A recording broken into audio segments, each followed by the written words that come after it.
မင်္ဂလာချီတော်နနက်ခင်းလေးပါရှင်ဧပြီလ10ရက်တောက်ကြနေ့နဲ့ခင်းသတင်းကို Thailand News မှပြန်လည်တင်ဆက်ပေးပါမယ်ရှင်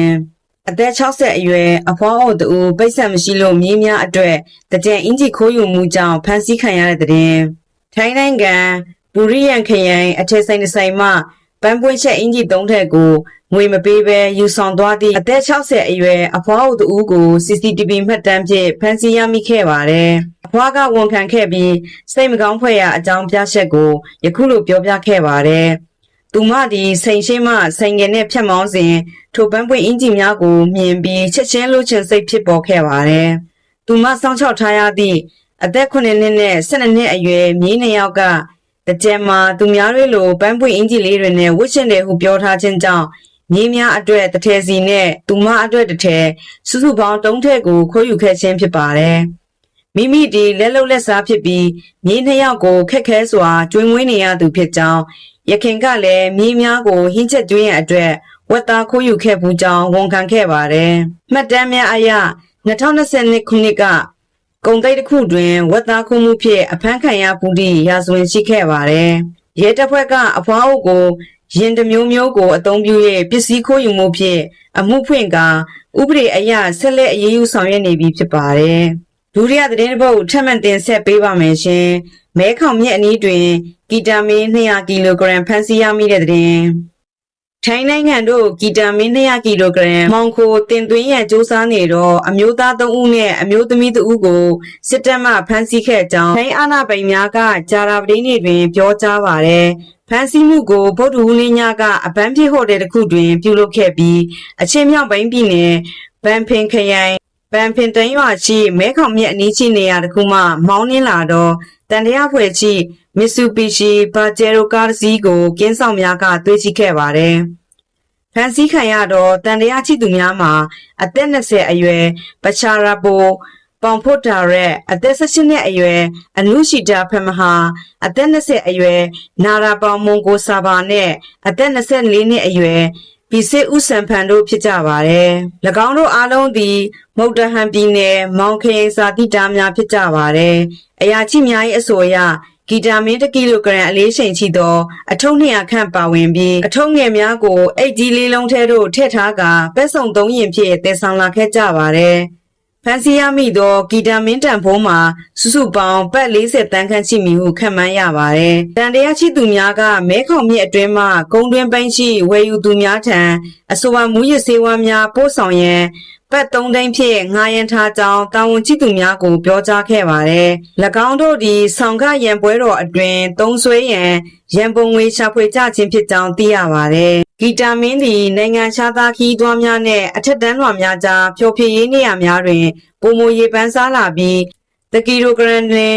ပတ်2သိန်းခန့်ရောင်းချနေကြောင်းအရာချိများကပြောကြားပါတယ်။နန်ခွန်ဖနိုမတဆင့်မူရစ်စေဝါမှောင်ခိုရောင်းဝယ်မှုသည်ပြီးခဲ့တဲ့6လအတွင်းပုံမလှုပ်ရှားလာပြီးပြည်내အတွင်းအက်ဖန်တမင်ဆေးပြား25တန်းမက်တာဖက်တမင်အခဲ3တန်နဲ့ကီတာမင်း2တန်ဖမ်းဆီးရမိကြောင်းအရာချိများကသတင်းထုတ်ပြန်ထားပါတယ်။ဒါရတဲ့သတင်းတစ်ပုဒ်ထပ်မံတင်ဆက်ပေးပါမယ်ရှင်။ဧပြီလ9ရက်နေ့မှာအမှန်တကယ်ဆုံးပါသွားခဲ့ပြီဖြစ်တဲ့ကချင်အစော်တော်ဂျက်ဆန်ထွန်းတဲ့ကချင်မျိုးကိုလာပါတကယ်ပြောတယ်နော်ဆိုတဲ့သချင်းကိုတီးဆိုခဲ့သူကချင်အဆိုတော်ဂျက်ဆန်ထွန်းဟာရုတ်တရက်အုံနောက်သွေးကြောပေါက်လို့ယူနန်ဆေးရုံကြီးမှာခွဲစိတ်ကုသမှုခံယူခဲ့ရပါတယ်။ဒါပေမဲ့ခွဲစိတ်မှုကအောင်မြင်ပေမဲ့တတိပြန်မရတာကြောင့်မိသားစုမိတ်ဆွေတွေကစိတ်ပူစွာဆူတောင်းခဲ့ကြပြီးစောင့်ကြည့်ခဲ့ရတာဖြစ်ပါတယ်။ဧပြီလ9ရက်မှာတော့သူပြန်ကောင်းမလာတော့ပဲအားလုံးကိုခွဲခါဆုံးပါသွားခဲ့ပြီးဖြစ်ပါတယ်။သူဆုံးပါသွားတဲ့အကြောင်းမိတ်ဆွေတွေကစိတ်မကောင်းစွာပြောကြားခဲ့ကြတာတွေ့ရပါတယ်။အတန်ကောင်းပြီးစိတ်တဘောထားကောင်းသူပျော်သက်သူလို့အများသိကြတဲ့အဆိုတော်ကျက်စင်ထွန်းကောင်းရာသူကတိတို့ရောက်ရှိနိုင်ပါစေရှင်။နောက်ထပ်သတင်းတစ်ပုဒ်ထပ်မံတင်ဆက်ပေးပါမယ်ရှင်။နောင်တရားတွင်မုံလာပန်းများစေးမရသဖြင့်တောင်သူများလမ်းဘေးတွင်လွှင့်ပစ်နေရတဲ့သတင်းရှမ်းပြည်တောင်ပိုင်းနောင်တရားဒေသတွင်မုံလာပန်းများစေးနှုံကြဆင်းကရောင်းချမရသဖြင့်စိတ်ပြိုးသူတောင်သူများကလမ်းဘေးများတွင်လွှင့်ပစ်နေရသည့်အခြေအနေများဖြစ်ပေါ်နေကြောင်းဒေသခံတောင်သူများထံမှသိရပါသည်။၎င်းမုံလာပန်းများမှာဈေးကွက်တွင်ဝယ်သူမရှိသလောက်နှဲပါလာခြင်းနဲ့ စေနုံအလွန်နှိမ့်ချနေခြင်းတို့ကြောင့်ရောင်းချမရတော့ဘဲစွန့်ပစ်ရခြင်းဖြစ်ကြောင်းသိရပါတယ်။စိတ်ထားတဲ့ကုန်ပစ္စည်းကိုစေးမရလို့လွှင့်ပစ်လိုက်ရတာကတကယ်ကိုနာပါတယ်။အရင်ထက်ကုန်ကျစရိတ်တွေအများကြီးတက်လာပြီးအခုတော့တေယူခတောင်မကြေတော့ဘူးဟုဒေတာခန်တောင်သူတို့ကပြောပါတယ်။မုံလာပန်းဒီပြီးခဲ့တဲ့ဖေဖော်ဝါရီလအတွင်းတပွင့်လင်1500ကျပ်မှ1600ကျပ်အထိရရှိခဲ့တော်လဲလက်ရှိတွင်တပွင့်လင်900ကျပ်မှ600ကျပ်အထိသာရရှိနေကြောင်းတောင်သူများကပြောပါတယ်။ဒီမုံလာပန်းတွေကိုစိတ်ဖို့အရှင်အလုံးနဲ့အရင်ကြီးအများကြီးထည့်ရပြီးကိုယ်လည်းနဲ့စိတ်ကထွက်လာတဲ့ပစ္စည်းကိုဒီလိုလမ်းဘေးမှာလွှင့်ပစ်လိုက်ရတာကတကယ်ကိုမတန်ဘူးလို့ခံစားရပါတယ်။အရင်တော့မကြေတော့ပဲအလုံးလုံးတမျှအချင်းကြီးဖြစ်တယ်လို့ပဲ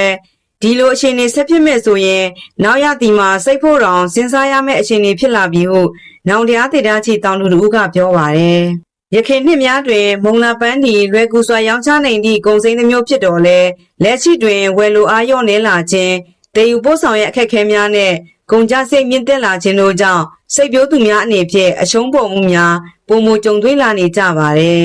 ။နောက်ဆုံးသတင်းတစ်ပုဒ်ထပ်မံတင်ဆက်ပေးပါမယ်ရှင်။ချမ်းသာတဲ့နိုင်ငံခြားသားတွေကိုဓမြတိုက်ခဲ့တဲ့ရဲအရာရှိအပါအဝင်6ဦးကိုမလေးရှားရဲတပ်ဖွဲ့ဖမ်းဆီးတဲ့တဲ့ချမ်းသာကြွယ်ဝတဲ့နိုင်ငံခြားသားတွေကိုပြစ်မှတ်ထားဓမြတိုက်မှုတွေအတွက်ရဲအရာရှိတဦးအပါအဝင်လူ6ဦးကိုမလေးရှားရဲတပ်ဖွဲ့ကဖမ်းဆီးခဲ့ပါတယ်။အဲဒီအဖွဲ့ဟာချမ်းသာကြွယ်ဝတဲ့နိုင်ငံခြားသားတွေကိုပြစ်မှတ်ထားခဲ့တဲ့ဓမြမှု3ခုနဲ့ဆက်စပ်နေတယ်လို့ယုံကြည်ရပြီး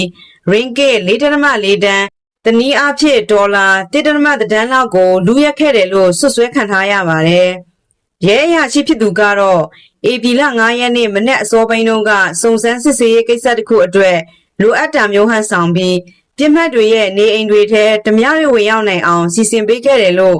ကွာလာလမ်ပူမြို့တော်ရဲတပ်ဖွဲ့အကြီးအကဲဖာတီမာဆူကပြောကြားခဲ့ပါတယ်။ဓမြကိုင်းဟာကီပေါင်မှာရှိနေတဲ့နေအိမ်အသီးသီးစီကနေToyota Alpha Rolls-Royce နဲ့ Bentley ကားတစ်စီးကိုလည်းလူယူဆောင်ရွက်သွားခဲ့ပါတယ်။ဒါအပြင် ringgit ငွေ24,200နဲ့ American Dollar 1,200တို့အပြင်ရွှေချောင်းတွေနဲ့လက်ဝဲရတနာတွေထည့်ထားတဲ့မိခန့်တစ်တာတစ်လုံးကိုပါတည်ဆောင်သွားကြောင်းသိရပါတယ်။လူရက်ခံရသူတွေက